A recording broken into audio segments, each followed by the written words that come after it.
So here we have the Nissan Juke on a 68 plate. I'm going to start off by showing you around the outside of the car, and then we'll hop in and run through some controls on the inside. But from the outside you can see it's a 5-door car with tinted windows and alloy wheels. Let's start off inside the boot and then work our way around the rest of the car from there. So as we approach the back of the car, you'll see we've got plenty of boot space along with that 60/40 split folding rear seat, and then this tray section can lift and remove to give you even more space underneath it. So we're just going to work our way back round to the front of the car, and then we'll hop in and run through some controls on the inside. But now that we've done a full circle of it, you can see it's in excellent condition the whole way round. Just briefly before we climb in, I think it's what we're seeing the interior from this exterior point of view. There's plenty to run through on the dashboard, so we'll jump in and do that now. I also wanted to point out that on the headrest for the driver's side of the car, you have this Bose personal speaker built into the headrest itself.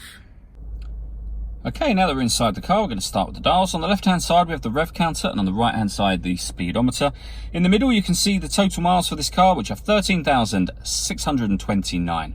We've also got the fuel gauge and coolant temperature gauges in that section as well.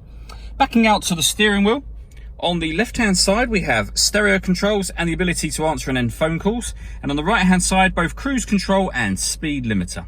The phone controls can only be used after such time as you've paired the phone, and that is done on the touchscreen in the center. Hit the phone icon up here first, then connect, and then pair a new device and follow the instructions on screen from there. When it comes to music, you can see we have DAB radio. We also have FM and AM as well. If you want to listen to your own music, you can do that via the CD player, the auxiliary input, or the USB input. You can also stream your music wirelessly via Bluetooth audio. This car's also got a full color reversing camera. And on top of that, we have satellite navigation access via these buttons just here. There's a full video showing how that works on our website. It's well worth checking that out. Below that, we have climate control. So the temperature can be adjusted with this dial, the fan speed on this one, direction of the air just here. Then when you're happy with those settings, that button turns the air conditioning on, or hit auto, and the car will now maintain that temperature by taking full control of the fan speed and the direction of the air. You can hear it doing that. To override it, just readjust the fans and choose where you'd like the air to be distributed.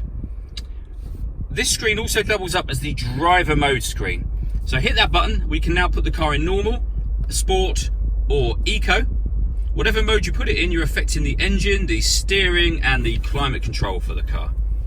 Under that section, we have the auxiliary and USB input that I mentioned previously, and a 12-volt charging socket, and then a 5-speed manual gearbox. All that leaves me to say is thank you for taking the time to watch this video. If you'd like to come and see the car in person and have a test drive, please feel free to call any of our MJA sites. We'd love to hear from you soon.